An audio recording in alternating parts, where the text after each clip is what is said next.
Hello বন্ধুরা, দেখো তোমাদের সাথে শেয়ার করে বলে ভিডিওটা অন করলাম। এটা হচ্ছে কি আমার দুর্গা পুজোতে আমার ননদ গিফট করেছিল, ও দিয়েছিল। তো ব্লাউজ কাটানো হয়নি, কারণ দুর্গা পুজোতে অনেকগুলো শাড়ি নিয়েছিলাম, সব কটা কাটিয়েছি। তো সেই জন্য এটা কাটাইনি, বলে ভাইফোঁটাতে পরবো। ভাইফোঁটা ব্লাউজ কাটাতে দিয়েছিলাম, ভাইফোঁটাতে কাটিয়ে দেয়নি, বললো হবে না, সেই জন্য এখন নিয়ে এসেছি, সবে আজকে দিল। তো জগদ্ধাত্রী পুজোতে এই শাড়িটা পরবো। শাড়িটা কেমন হয়েছে সবাই একটু কমেন্ট করে জানিও। আমি তো পুজোর কোনো কেনাকাটা ভিডিও করিনি।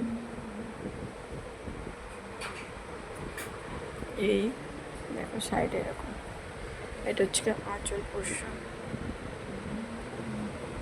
কেমন হয়েছে অবশ্যই জানিও তোমরা। চলো ভিডিওটা আজকের পর্যন্ত এই পর্যন্ত, টাটা।